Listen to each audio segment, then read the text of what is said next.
Assalamualaikum warahmatullahi wabarakatuh. Halo semuanya, perkenalkan nama saya Arina Salsabila Nadiana Putri dengan NIM 230101201130110 dari kelas IPTB kelompok 3 dengan asisten pembimbing Mas Halas. Di sini saya akan mereview tentang perhitungan data dummy yang telah saya lakukan yaitu pada kambing sabure jantan di Kecamatan Gisting, Kabupaten Tanggamus, Provinsi Lampung.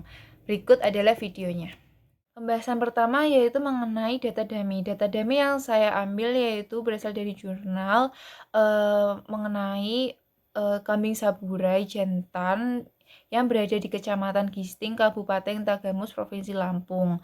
Nah, kambing ini tuh memiliki kisaran bobot lahir sebesar 3 hingga 4 kilogram dan bobot sapi 9 hingga 22,3 kilogram. Setelah melakukan pembuatan data dummy, kemudian menghitung heritabilitas, korelasi genetik, dan repeatabilitas dari kambing saburai jantan tersebut. Nah, sebelum itu kita akan membahas mengenai heritabilitas. Heritabilitas itu apa sih? Heritabilitas merupakan parameter genetik yang berfungsi untuk mengukur keragaman fenotip yang disebabkan oleh genetik aditif. Nah, nilai heritabilitas itu memiliki rentang atau kisaran antara 0 hingga 1. Kemudian heritabilitas pada bobot lahir satu kambing saburai jantan di Kecamatan Gisting, Kabupaten Tanggamus, Provinsi Lampung ini bernilai 0,97 yang termasuk dalam kriteria tinggi. Nilai heritabilitas bobot sapi satu pada kambing saburai ini memiliki rentang yang berbeda dari bobot lahir sebelumnya, yaitu pada bobot sapi ini heritabilitasnya bernilai 0. Yang dimana hal ini membuktikan bahwa nilai heritabilitas yang semakin mendekati 1 menandakan bahwa ternak memiliki penampilan yang baik dan dapat menghasilkan keturunan yang unggul. Sedangkan jika nilai heritabilitas semakin mendekati 0, maka ternak memiliki penampilan yang kurang baik dan menghasilkan keturunan yang kurang unggul. Nah, jadi dapat disimpulkan pada bobot lahir kambing saburai jantan ini memiliki nilai yang tinggi dan sehingga dapat dikatakan baik. Sedangkan pada bobot sapi ini memiliki nilai heritabilitas yang rendah sehingga dapat dikatakan buruk. Nah, apa saja sih faktor yang mengaruhi nilai heritabilitas pada kambing saburai ini? Yang pertama adalah faktor gen dan faktor lingkungan, yaitu faktor internal dan faktor eksternal.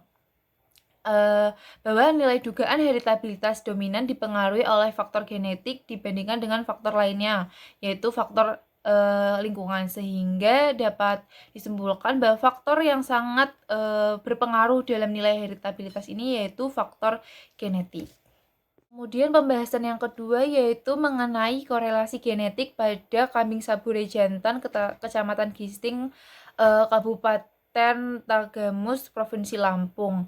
Nah, sebelum itu apa sih korelasi genetik? Korelasi genetik merupakan parameter yang digunakan untuk mengetahui hubungan antara satu sifat dengan sifat lainnya, dilihat dari segi genetiknya.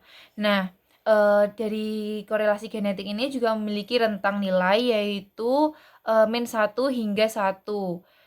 Kemudian hasil telah dilakukan perhitungan melalui data dummy didapatkan hasil korelasi genetik bobot lahir 2 dan bobot sapi 2 pada kambing saburai jantan di Kecamatan Gisting, Kabupaten Tanggamus, Provinsi Lampung bernilai 0,24 yang dapat disimpulkan bahwa nilai tersebut memiliki kriteria yang rendah.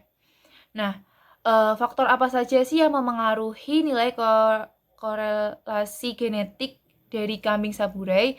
Yaitu faktornya tidak lain dan tidak bukan adalah faktor gen dan faktor lingkungan. Faktor lingkungan dan faktor genetik ini tuh sangat berpengaruh pada korelasi genetik, yaitu pada faktor lingkungan atau eksternal ini merupakan memiliki sifat temporer, yaitu dapat berubah-ubah dari waktu ke waktu dan tidak dapat diwariskan kepada keturunannya. Sedangkan faktor gen atau faktor internal ini tidak akan berubah waktu demi waktu dan dapat diwariskan dengan keturunannya. Perhitungan terakhir yaitu perhitungan repeatabilitas. Apa sih repeatabilitas itu? Repeatabilitas adalah salah satu parameter genetik yang dapat digunakan untuk mengukur sifat-sifat yang muncul beberapa kali dalam hidup seekor hewan ternak. Repeatabilitas ini memiliki rentang antara 0 hingga 1. Nah, pada perhitungan repeatabilitas ini terdapat dua metode perhitungan, yaitu repeatabilitas antar kelas dan repeatabilitas dalam kelas. Nah, repeatabilitas antar kelas pada kambing Saburai yaitu bernilai 0,34, yang dapat diartikan bahwa kemampuan produksi kambing Saburai akan sama selanjutnya sebesar 34%, sedangkan sisanya yaitu 66% yang dipengaruhi oleh faktor lingkungan. Sedangkan nilai repeatabilitas dalam kelas pada kambing Saburai bernilai 0,999921398. Hasil ini dapat diartikan bahwa data yang diambil untuk mengukur kemampuan ternak dalam menghitung bobot lahir dan bobot sapi tergolong dalam golongan yang tinggi, sehingga dapat menurunkan sifat yang sama terhadap keturunan selanjutnya.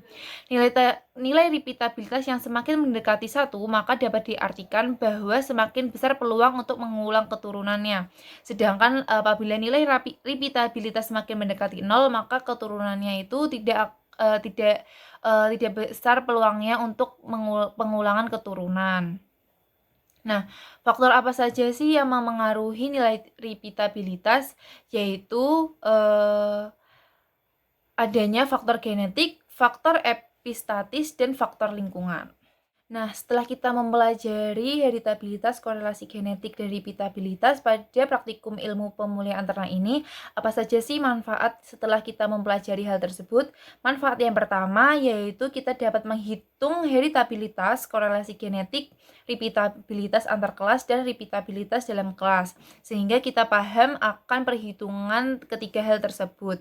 Kemudian kita juga dapat memahami kegunaan parameter genetik, dan yang terakhir kita juga dapat melakukan perhitungan secara aplikatif. Cukup sekian video yang telah saya sampaikan, kurang lebihnya saya mohon maaf. Sekian, wassalamualaikum warahmatullahi wabarakatuh.